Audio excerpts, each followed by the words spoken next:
Hello, I'm Annette Young and welcome to the 51%, a show about women reshaping our world. Coming up, making it work.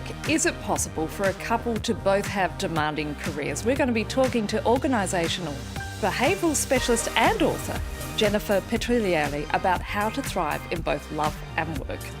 Also, how some French companies are rethinking their approach to paternity leave as more and more fathers say they want to spend time with their newborns.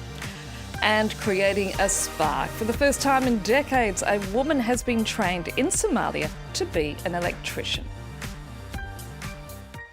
But first, it used to be called the power couple, a phrase used to describe two people in a relationship pursuing high-level careers. However, nowadays, so-called power couples are increasingly commonplace. According to Pew Research, in 63% of couples with children in America, for example, both partners are working, and that figure is slightly higher in the European Union. Yet, workplace culture and society in general continue to fail to recognise this growing trend. Jennifer Petrelli is a professor of organisational behaviour at INSEAD, one of France's leading business schools. She's also the author of Couples That Work, How to Thrive in Love and Work, that's just been published by Penguin Paperbacks. Jennifer, thank you so much for your time. Thanks for having me. You write that most advice treats major career decisions as if one is flying solo, that this is still happening, that you don't have a partner, that you don't have children or ageing parents to consider.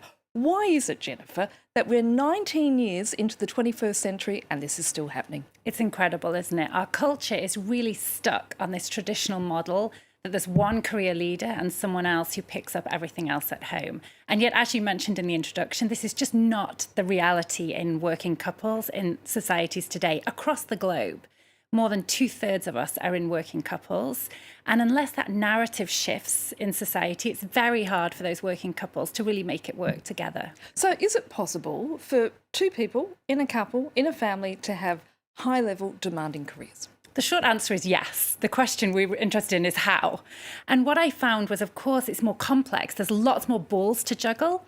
However, the couples who really make that work are the couples who have those conversations around what really matters to us and what are the lines we're going to draw so we can make it work. So an example, a couple who were part of my research who lived in Paris, both had big jobs and they had a very strong commitment, a pact, if you like, that they would not move outside of Paris. And when I spoke to the husband, he said, that created such stability in the relationship because they knew they could really go full power on their careers, but they weren't facing the uncertainty that one would suddenly get posted to another country or another city. So where do couples go wrong in addressing these issues, particularly as situations arise? Because, you often find there's, in the first few years of the relationship, it's all fine. Then somebody falls pregnant or somebody's offered an amazing job overseas, and then suddenly you're having to deal with important decisions. Absolutely. And what I found in my research is there are these certain points where these challenges really rise up. And this is a classic one. A big job opportunity comes up, a baby arises. And where couples go wrong is they're focusing on the practicalities. They're thinking about how do we deal with childcare, who earns the most money, what decisions should we make, rather than thinking about what's underneath that. And what's underneath that is really what matters to us as a couple, what are our ambitions, both for our jobs, but also personally for our family. And also, what are these boundaries that we're not going to cross? And unless couples get to that level and discuss that stuff, they tend to fall on their faces. So they need to effectively work out their red lines as such. Exactly. It's about working out their red lines, but also really understanding what are the things that matter to each other so they can support each other in those things rather than more generally. Let's just pause there, Jennifer, since here in France, some companies are offering to prolong paternity leave for its male employees. Under French law, new fathers are currently entitled to 11 days of paid leave. However, many men say they want to play a bigger role in raising their children, something that's not possible without more paid days off. Julia Kim has the story. When Robert's daughter was born, he was faced with a dilemma, one that faces the large majority of new fathers in France. You have to figure out if you want to be active and involved, Or the opposite, letting her grow up and watch her grow up, but not share very much with her.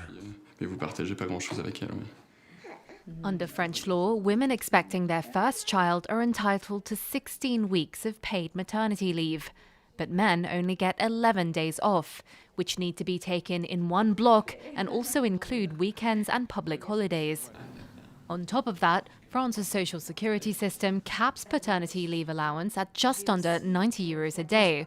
So unless their employer contributes, men often end up getting less than their full wage. But some companies are trying to change that. French luxury goods brand Kering announced this month that both its female and male employees would get the same amount of parental leave, 14 weeks fully paid. Having a baby is a great thing, but it can also be difficult. It's easier to face the challenges as a couple rather than alone. Meanwhile, at insurance provider Aviva, over 50 of its male employees have benefited from extended paternity leave. Salut! Emmanuel has just returned to work after taking time off to care for his baby. It's 10 weeks fully paid. I took it without having to worry about money because my salary stayed the same. The company says incentivizing men to take time out of their careers creates a level playing field for women in the workplace. The advantage is that we can work on changing prejudices and stereotypes, because when it comes to recruitment and career progression, it can be tempting, even if they're equally qualified, to hire a man over a woman. However, many smaller companies say they simply can't afford to keep an absent employee on the payroll. That hasn't stopped the growing demand for longer paid paternity leave. A recent survey showed that 2/3 of men between 18 to 24 years old were in favor of pressing pause on their careers to take a more active role in fatherhood. Now, watching that report with me is Jennifer Petriglieri, a professor of organisational behaviour at INSEAD, one of the country's leading business schools, and also the author of Couples That Work, How to Thrive in Love and Work. Now, traditionally, women have been seen, haven't they, Jennifer, as the ones to take a back step in order to raise a family. But as we saw there, fathers are wanting to take an increasing role in being with their newborns. But some say somebody has to be the lead parent. Is that the case, do you think? It's not actually what I found in my research. What I found was that what children need most is some stability at home. Who gives that? It doesn't really matter who gives that. What is important is how couples decide to divide that role. Now, getting to 50-50 exactly is very difficult, but what matters is that each partner feels invested in that role. And one of the things I like most is one person told me, it's not just about the practical tasks, it's who has it running in their head, right? Who's that central computer that works out what needs to be done? And I think normally it is the woman. Normally it is the woman, but modern couples like the ones we saw in your report are starting to do things differently in that they are dividing and conquering. So they're really saying, I will be the central computer and take on everything for, let's say, healthcare or something like this. And that's how they're getting to 50-50, is dividing that central computer role. Because otherwise, as you say, one partner turns into the manager of the other, which is not a great dynamic in couples. I read somewhere that choosing your spouse may be one of the most important career decisions you ever make. Would you agree? I couldn't agree more. The question my book tries to tackle is, and then what? Tick, I chose the good guy or I chose the good woman. What happens next? And I think the danger with that advice is it comes back to the fairy tale. We meet Prince Charming and live happily ever after. And what I find really strongly is my research that it takes a lot of work to get a working couple to work. It takes a lot of investment to figure out how are we going to fit this together and to keep revisiting those conversations to make it work over a lifetime. Is it because we tend to not apply the same skills we do in our professional life when it comes to our personal life? I think two things happen. I think, yes, we're not shy about investing in figuring out work, spending a lot of time, what's my ambition, where am I going? We don't seem to have that narrative in our couples. I think the other thing that happens in couples is, especially when children come along and we get a bit further into our couples, there's a tendency to split, right? I have a professional life and I have a home life. And yet we only have one body. We only really have one life. And what I find is when couples get split like that, that's when often problems start to occur. Jennifer, I'm really sorry to say we're going to have to leave it there. Thank you so much. Thank you. And of course, a reminder that Jennifer Petriglieri is the author of that book, which is Couples That Work, How to Thrive in Love and Work, which has just been published by Penguin Paperbacks. And finally, Sauda Hussein is believed to be the first female electrician to be officially trained in Somalia since 1991. She's also inspiring a new generation of women to learn their trade, as Kathy Kedia-Clifford reports. Rewiring a male-dominated trade. Sauda Hussein is a trailblazer for Somali women striving to fill jobs traditionally done by men. At just 18 years old, she's the first woman to be officially trained as an electrician in the country since the change of regime in 1991. Freshly graduated, Hussein's making full use of her skills.